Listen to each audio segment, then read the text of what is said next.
नमस्कार, हरियाणा न्यूज देख रहे हैं आप। मैं हूं आपके साथ राजश्री थवाइट और हमारे खास कार्यक्रम हरियाणा डायरी में आपका स्वागत है।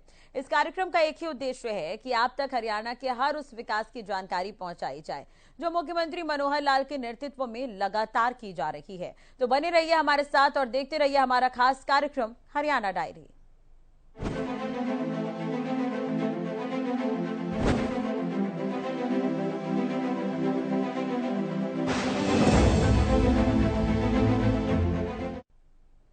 हिसार में हांसी के जनसंवाद कार्यक्रम के लिए मुख्यमंत्री मनोहर लाल पहुंचे थे।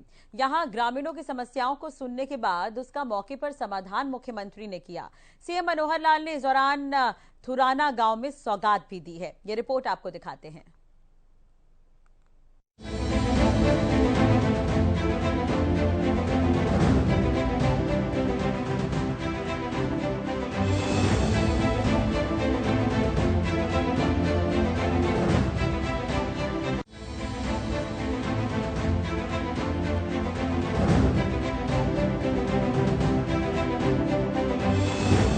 सीएम मनोहर लाल जनसंवाद की शुरुआत कर चुके हैं।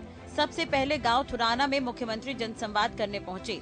इस दौरान मुख्यमंत्री मनोहर लाल ने 14 करोड़ की लागत से जलघर बनाने, कच्ची फिरनी बनाने और लगभग 1.8 करोड़ से गर्ल्स गवर्नमेंट स्कूल में हॉल और कमरा बनाने की मंजूरी देते नजर आए। वहीं मनोहर लाल ने गाँव में छोटी अनाज मंडी बनाने को मंजूरी दे दी है, जिस पर पंचायत ने 12 एकड़ जमीन देने का ऐलान किया, जिस पर मुख्यमंत्री ने मार्केटिंग बोर्ड के अधिकारियों को आदेश दिए एस्टीमेट बनाकर काम शुरू करवाया जाए। कार्यक्रम की खास बात यह है कि जनसंवाद कार्यक्रम में आए ग्रामीणों के बैठने के लिए चारपाई की व्यवस्था की गई थी और बड़ी संख्या में ग्रामीण यहां पर पहुंचे थे और खुद मुख्यमंत्री से सवाल करते नजर आए। जो है वो चाहिए कुछ न कुछ काम करने वाला, खाली तगारी उठाने वाला मजदूर नहीं चाहिए, कुछ न कुछ जानता हो। ये काम भी हमने शुरू किया है और बहुत जल्दी इसके परिणाम निकलेंगे। जैसे सरकारी नौकरियां हैं उसके नाते भी ये सारे काम होते हैं। मित्रों, बताने के लिए तो बहुत कुछ है मेरे पास, लेकिन मैं अंत में विकास की बातें करता हूं। विकास के नाते से ऐसा है, आज नहीं, आज थोड़ा सा मेरा समय और भी लग गया। मैं कुछ विकास की बातें कर लेता हूं। नहीं, अनाउंसमेंट मुझे आप दे देना, बाद में दे देना। मैं कर रहा हूं, पहले मैं ये अपना काम कर लूं। मैं आपके गांव के अंदर सरपंच साहब, आपने अपना मांग पत्र दे दिया। कोई एक मांग ऐसी जो जरूर पूरी होनी चाहिए, जरा बोलो।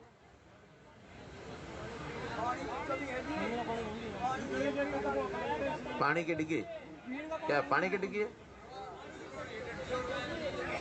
लड़कियों का स्कूल है नहीं, लड़कियों के स्कूल में हॉल होना चाहिए। डीओ साहब,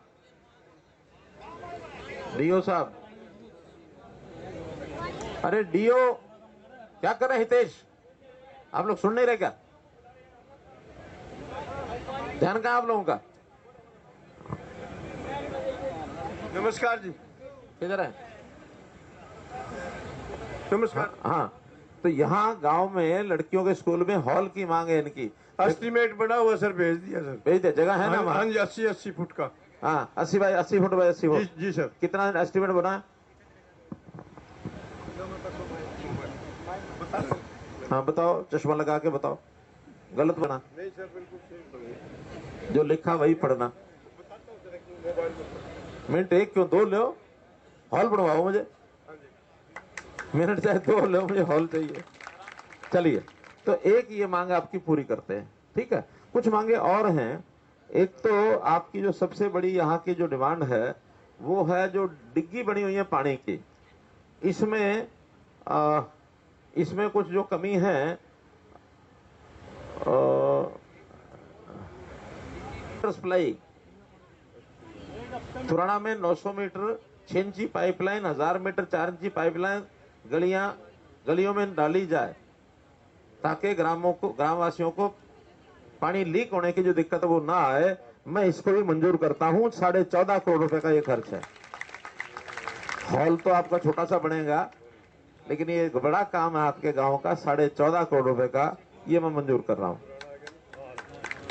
3 सड़कें हैं, अब वो तो मंजूर तो हमने कर दी हैं, शुरू हुई कि नहीं पता नहीं। माजरा से थुराना, थुराना से भाटौल और थुराना से बडाला, ये तीनों मंजूर कर दी हैं और ये एडमिनिस्ट्रेटिव अप्रूवल के लिए गई हैं। एक का टेंडर भी जो है वो भी हमने बुला लिया है। तो ऐसे तीनों सड़कें ये भी मंजूर की हैं। सर नमस्कार। हाँ नमस्कार। डीओ बोल रहा हूँ सर। हाँ हाँ, तो मैं नंबर देना चाह रहा था उसी को। अब ये पानी का 14.5 करोड़ और 1 करोड़ का हॉल वो बता रहे हैं। जी सर। ऐसे ही फिरनी जो है वो भी आपकी कुछ पक्की है कुछ कच्ची है। 2.5 किलोमीटर कच्ची है, वो शायद वत्स साहब ने बनवाई होगी या विजेंद्र जी ने बनवाई होगी। अच्छा, 1.5 पक्की है कुछ कच्ची है। तो जो कच्ची फिरनी है उसको भी बनाने के लिए मंजूर किया जाता है। गलियों के काम सारे पंचायत के फंड में से होते हैं। 17 गलियां हैं। सरपंच साहब, ये डिमांड जरूर आपकी है लेकिन ये सारी सरपंच ने करानी है, ये मेरे जैसे वहां घोषणा ना कराओ। बोलो 17 गलियां सब पक्की हो जाएंगी। पैसे तो आपको दे दिए हमने पहले। हमने जितने पैसे दिए हैं वो खर्च कर लो, खत्म हो जाए तो और देंगे। मुख्यमंत्री मनोहर लाल का पहला कार्यक्रम गांव थुराना में था। दूसरा जनसंवाद कार्यक्रम ढाड़ा कला गांव में तथा तीसरा जनसंवाद कार्यक्रम कुलाना गांव में। 7 सितंबर को 7 रोड मिर्जापुर बहबलपुर गांव में और तीसरे दिन 8 सितंबर को गुराना नारनौ तथा उगालन गांव में सीएम ग्रामीणों की समस्याओं को सुनेंगे। मुख्यमंत्री मनोहर लाल इस दौरान ग्रामीणों से मुलाकात करते हुए नजर आएंगे। इसके अलावा योजनाओं की जानकारी देते हुए भी सीएम नजर आएंगे। आपको बता दें कि मुख्यमंत्री समय समय पर जनसंवाद करते रहते हैं, लोगों के बीच पहुंचते रहते हैं, जिसका फायदा आम जनता को मिल रहा है। आम जनता सीएम के सामने अपनी समस्या भी रखती है, जिसका निवारण भी तुरंत किया जाता है। सीएम मनोहर लाल की कोशिश है कि हर योजना का लाभ आम जनता तक पहुंचे, इसलिए खुद मनोहर लाल लोगों के बीच पहुंच रहे हैं और योजना के बारे में बताते हुए नजर आ रहे हैं।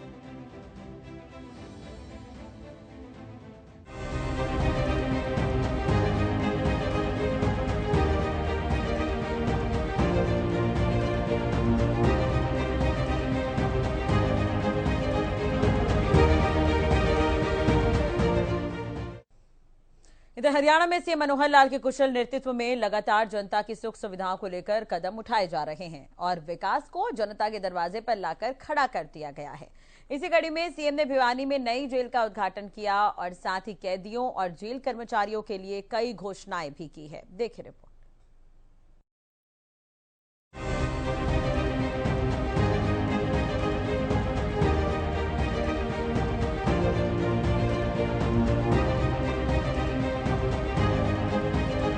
हरियाणा के मुख्यमंत्री लगातार प्रदेश का नेतृत्व करते हुए समूचे हरियाणा को आगे बढ़ा रहे हैं। एक तरफ जहां मुख्यमंत्री का प्रयास है कि प्रदेश की जनता को किसी तरीके की कोई कमी नहीं होने दी जाए, तो वहीं दूसरी ओर सीएम मनोहर लाल लगातार हरियाणा में हर क्षेत्र में विकास को गढ़ने का काम बखूबी कर रहे हैं।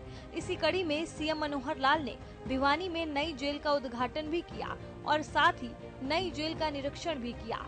सीएम ने कहा कि अपराधी नहीं बढ़ने चाहिए, लेकिन जो अपराधी बन चुका है, जिसे कैद हो चुकी है, भले ही वो कैदी हो, लेकिन मानवता के अधिकार को देखते हुए उन्हें भी एक व्यवस्था तो मिलनी ही चाहिए।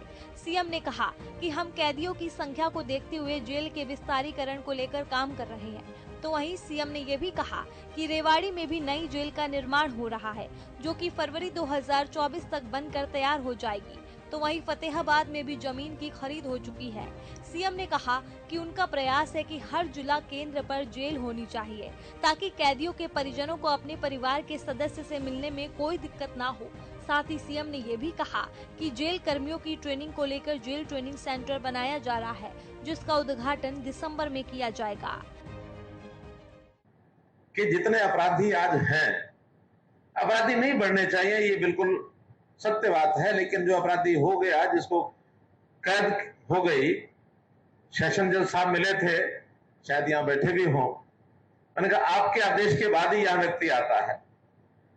अब उनको भी समाज को स्वस्थ रखने के लिए, समाज में एक वातावरण अच्छा करने के लिए अपना कर्तव्य करना है, का दोषी को अपराधी घोषित करके सजा देनी है, तो मानवाधिकार के नाते उन कैदियों को भी व्यवस्था अच्छी मिलनी चाहिए।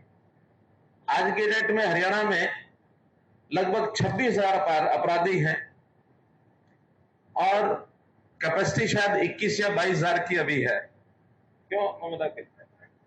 आज 22 हो जाएगी। अभी भी ठीक है, व्यवस्थित ढंग से उन लोगों को रखा जाए तो 4000 की कैपेसिटी की जेल्स और हमको चाहिए। उस नाते से हम विस्तार कर भी रहे हैं। अब सबसे पहले तो रेवाड़ी में एक जेल जो अपनी इस समय बन रही है, लगभग 85-90% का उसका काम हो गया है।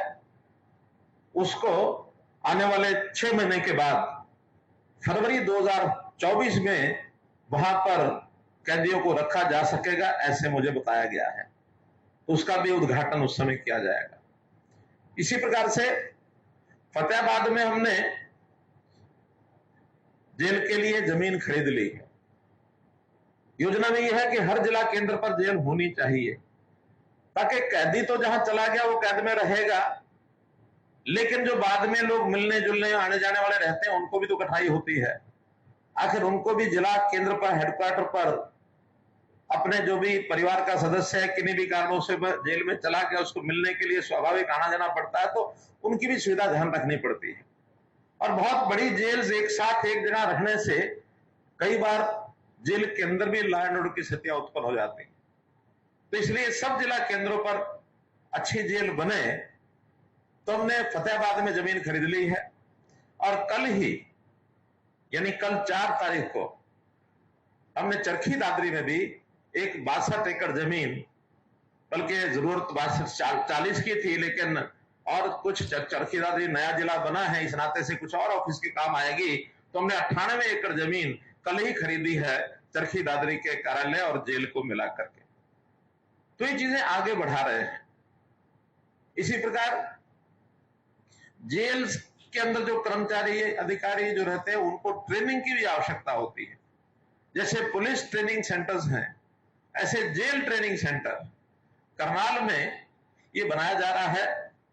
और जहां तक मुझे जानकारी दी गई है, इस दिसंबर में, आने वाला दिसंबर, व्यवस्थाएं अच्छी हैं, लेकिन इतनी अच्छी भी ना बनाई जाए कि कोई कैदी अंदर आए तो बाहर जाने का मन ही ना करे उसका। सीमाएं तो उसकी भी रखनी पड़ेंगी। मैंने जब ये विषय कहा तो हमारे मोहम्मद अकील साहब ने बताया कि जब मिलने के लिए, कैदियों को मिलने के लिए परिवारजन आते हैं, तो बीच में एक शीशे का पारदर्शी एक पार्टीशन है, इधर भी फोन है उधर भी फोन है। अंतर क्या किया गया कि जो विजिटर है उस गैलरी को तो एयर कंडीशन बनाया गया है, लेकिन जहां कैदी है उसको एयर कंडीशन नहीं बनाया, वो सिर्फ पंखे की हवा में रहेगा। थोड़ी देर में उसको लगेगा बस बहुत हो गया, गर्मी हो रही है, चलो बाहर जाओ। नहीं तो दोनों ऐसी हो गए तो ना उसका उठने का मन करेगा ना उसका उठने का मन करेगा। तो कुछ अंतर तो बना के रखने पड़ते हैं। बहुत सीमित व्यवस्थाएं उनकी सुविधा के नाते उनको एंटाइटल्ड हो दी जाती हैं। कोई भी कोई सुविधा मांगे उस प्रकार की नहीं दी जाती है, लेकिन फिर भी जैसा मैंने बताया कि हमारा जो आशय है वो आशा यही है कि एक कैदी वो आए, सुधर करके बाहर जाए।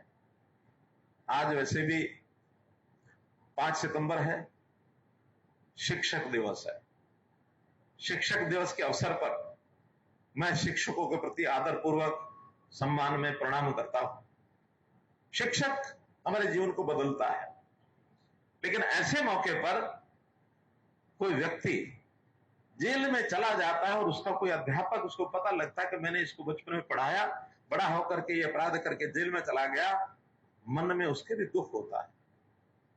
हो सकता है कि कहीं इसकी शिक्षा में मेरे द्वारा कमी रह गई हो, माता पिता को दुख होता है, हो सकता है हमारे द्वारा कोई कमी रह गई हो, लेकिन किसी एक के कमी की बात नहीं है। कुल मिलाकर के कई बार वातावरण व्यक्ति को अपराध करने पर मजबूर करता है। वातावरण बनाने में समाज की भूमिका होती है। तो समाज में हम सब लोग अच्छा वातावरण बनाएं, जेलों के अंदर अच्छा व्यवहार उनके साथ करें, कैदियों के साथ। और कैदी अगर सुधर के बाहर उसको भेजना चाहते हैं तो जो हमारे एम्प्लॉइज हैं जेल के, वो भी एक उदाहरण के तौर पर एक शिक्षक की भूमिका ही रखें कि उनके साथ व्यवहार शिक्षक का करें, उनको पढ़ाएं, उनको बताएं, उनको संस्कार दें। तो एक शिक्षक की भूमिका आज के इस अवसर पर जरूर हमको याद रखनी चाहिए। और ये बात महात्मा गांधी जी ने भी एक बार जब उनसे पूछा गया कि अपराध बहुत बढ़ रहे हैं, अपराध के रोकने के लिए क्या करना होगा, उनका उत्तर था कि अपराध को रोकने के लिए कानून व्यवस्था तो अपना काम करेगी जो करना है, लेकिन अपराधी के लिए संदेश ये है कि गलती होने पर उसको अपने आप को सुधारने के लिए उसको आत्म स्वीकारोक्ति। मुख्यमंत्री मनोहर लाल ने कहा कि जेल के कैदियों की डाइट की व्यवस्था भी जरूरी है। तो वहीं सीएम ने इस दौरान हर कैदी की डाइट में 10 रुपए प्रतिदिन बढ़ाने के चलते 10 करोड़ की स्वीकृति देने की घोषणा भी की और साथ ही जेल के कर्मचारियों को बस की ट्रेवल की सुविधा देने के साथ और भी सुविधा देने की घोषणा की है। तो मुझे बताया कि हर कैदी को 6 रोटी या 7 रोटी प्रतिदिन कितनी होती थी? 6 रोटी सब्जी दाल ये देना होता है। देना होता माने उसकी थाली में एक साथ 6 रोटी दाल और सब्जी ये परोस ही देते हैं। भाई सामान्य आदमी 6 रोटी कैसे खाएगा? एक समय में 6 रोटी दोपहर को, 6 रोटी रात को। तो हमने उसी तरह में तुरंत व्यवस्था बदली कि उसकी आवश्यकता के हिसाब से उसको प्रोटीन्स क्या चाहिए, फैट्स क्या चाहिए, कार्बोहाइड्रेट्स क्या चाहिए, कार्बोहाइड्रेट्स क्या चाहिए। तो इस डाइट का सिस्टम बदलना चाहिए। रोटी आवश्यकता अनुसार उसको लेने देनी चाहिए। उसको 2 की भूख 2 ले, 3 की भूख है 3 ले। सेल्फ सर्विस में हर कोई अपने हिसाब से रोटी लेता है और जो बजट हमारा बचता है उस बजट में उसको कोई सप्ताह में एक बार कोई मिष्ठान हो सकता है, कोई फल हो सकता है, कोई जूस हो सकता है, जो आवश्यकता उसकी, कोई स्पेशल डाइट भी किसी की डिमांड हो तो कर सकता है, तो वो पैसा उसमें लगाना चाहिए। तो भी आज के दिन मुझे लगता है कि थोड़ा इसमें और व्यवस्था बढ़ाई जाए। तो जैसे अभी 25,000 कैदी हैं, तो 25,000 कैदियों को अगर 400 रुपया साल का और बढ़ाया जाए तो कितना बन गया? एक कैदी का अगर 400 रुपया साल का बढ़ाते तो कितना हो गया है? 1 करोड़। लेकिन 400 रुपये तो मतलब 1 रुपया ही बढ़ेगा। और अगर 10 रुपया कैदी का बढ़ाना हो रोज का तो कितना हो जाएगा? 4,000 रुपया एक कैदी का 1 साल का। तो ये बनता 10 करोड़। तो मैं 10 करोड़ रुपया आज मंजूर करता हूं कि हर कैदी के खाने पर 10 रुपया प्रतिदिन और बढ़ाया जाए। ठीक दुलाल साहब? भाई 25,000, 4,000 रुपया कितना हुआ? हर खाने का 10 रुपया।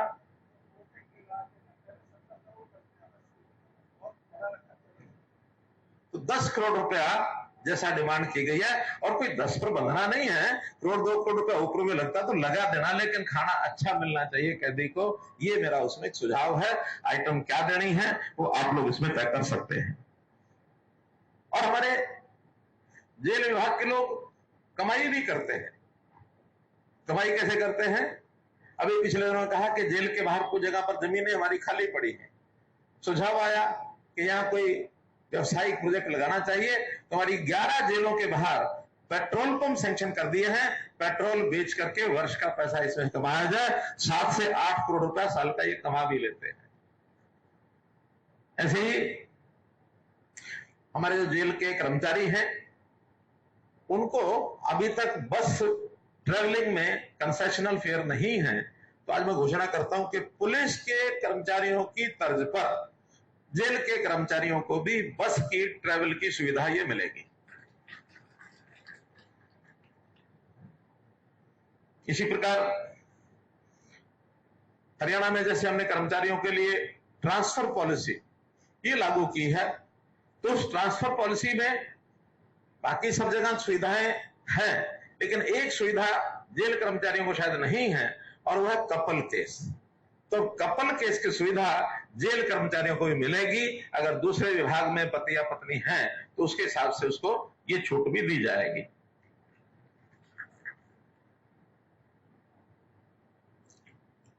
आज चूंकि एक जेल का उद्घाटन है और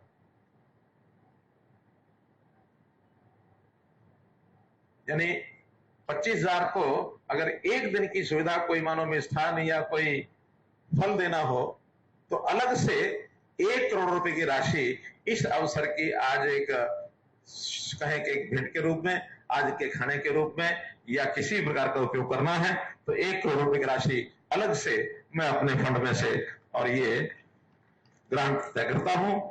इस नाते से मित्रों, भाई बहनों, हम सब लोग एक संकल्प लें कि हम अपने जेल के कैदियों के प्रति अपना व्यवहार ये अच्छा करेंगे। हमारे जिम्मे बहुत बड़ा काम एक है मनुष्य निर्माण। मनुष्य निर्माण में सामान्य व्यक्ति को संस्कार देना शायद आसान है, लेकिन जो बिगड़ा हुआ व्यक्ति है उस बिगड़े हुए व्यक्ति को संस्कारित करना बहुत कठिन काम है। आपके जिम्मे ये काम है, आप बहुत निष्ठा से, श्रद्धा से, बड़ी परिश्रम से इस काम को आप करें। बहुत बहुत धन्यवाद, बहुत बहुत आभार। खुशी का इजहार करना तो अच्छा नहीं लगता, लेकिन इतना संतोष जरूर कर सकता हूं मैं कि जेल के अंदर आने वाला अपराधी, अब कभी वो प्रिजन्स, जेल ये कहा जाता था, लेकिन आज हम उसको सुधार घर कहते हैं, बंदी सुधार घर। योजना में यही रहता है कि मानो किसी ने अपराध किया होगा, अपराध किया या हो गया, दोनों में अंतर है।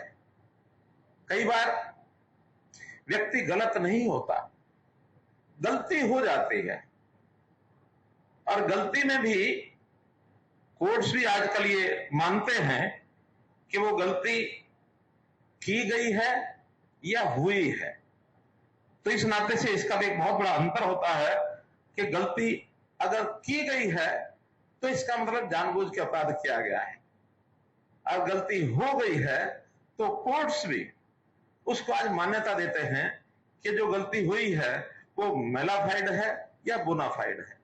मेलाफाइड है सजा ज्यादा होगी, और बोनाफाइड गलती है तो सजा कम होगी, जहां तक लीगल लैंग्वेज का विषय है। मेलाफाइड जानबूझ के की गई है, बोनाफाइड हो गई है। तो मनुष्य गलतियों का पुतला है, हो जाती है, लेकिन उसको भी सजा होने के बाद ठीक से उसकी अगर व्यवस्था की जाए तो हम लोगों को यही इच्छा होती है कि वो सुधर करके जाए, और यदि सुधर करके जाएगा तो समाज में एक अपराधी भी सुधर सकता है। सुधर करके वापस छूट के आ गया है तो समाज को आगे वो दूषित नहीं करेगा, प्रदूषित नहीं करेगा, समाज में अच्छे नागरिक की तरह वो व्यवहार करेगा। जैसे किसी स्कूल में, कॉलेज में विद्यार्थी जाता है तो वहां लिखा होता है शिक्षार्थ आइए, सेवार्थ जाइए। तो मैं तो कहूंगा कि जेल के बाहर लिखवा दीजिए कि सजार्थ आइए, सेवार्थ जाइए। सजा के लिए आप आए हैं, सजा मिली है आपको, वो तो व्यवस्था का पार्ट है, लेकिन जब अंदर से आप बाहर जाएं तो सुधर करके जाएं, और बाहर जाकर के पश्चाताप अगर आप करेंगे तो अपनी उस गलती का सुधार समाज में जाकर के कर सकता है कोई भी एक कैदी। ये सब निर्भर करता है कि हमारा जो स्टाफ है, हमारे जो जेल के अधिकारी हैं, जेल के कर्मचारी हैं, उनके व्यवहार पर भी बहुत कुछ निर्भर करता है। क्योंकि यदि हमने किसी कैदी से घृणा करनी शुरू कर दी तो उस व्यक्ति के मन में कष्ट बहुत होता है, आखिर मन तो उसका भी है। और यदि सजा वो भुगत रहा है, वो अपने परिवार से, समाज से दूर है, एकांगी जीवन व्यतीत कर रहा है, ये बहुत बड़ी सजा है। लेकिन हम उससे घृणा करने के बजाय उसे प्यार करें, पूछताछ करें कि भाई क्या हो गया था, क्यों ये हुआ था। बहुत कैदी ऐसे होते हैं जो मान लेते हैं, जेल में जाने के बाद फूट जाते हैं कि गलती हो गई, मेरे से करवाई गई, या आवेश में, क्षणिक आवेश में आकर हो गई है, पछतावा हो रहा है, आगे नहीं करूंगा। और बहुत से ऐसे कैदी होते हैं, बड़े गुणी भी होते हैं, उनके अंदर कुछ ना कुछ विधाएं होती हैं, टैलेंट होता है। हमारा दायित्व यह है कि उसके टैलेंट का, उसके गुण का उपयोग करते हुए उसके जीवन में और कुछ अच्छे उन गुणों का बढ़ावा कर सकते हो, या उन गुणों का उपयोग जेल के अंदर रख के कर सकते हो। सीएम मनोहर लाल की तरफ से लगातार हरियाणा प्रदेश में विकास को लेकर काम किए जा रहे हैं। एक तरफ जहां सीएम को आम जनता की खुशी का ख्याल रहता है, तो तो वहीं जेल उद्घाटन के दौरान हमने देखा कि सीएम का ये भी प्रयास है कि कैदियों के लिए भी एक व्यवस्था बनाई जा सके। इससे साफ तौर पर समझा जा सकता है कि प्रदेश के हर नागरिक के जीवन स्तर में सुधार करना सीएम बखूबी जानते हैं।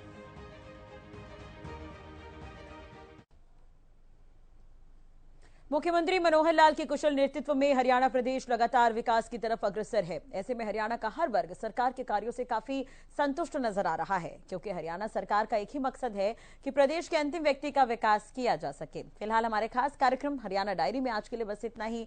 आप खबरों के लिए बने रहिए हमारे साथ। नमस्कार।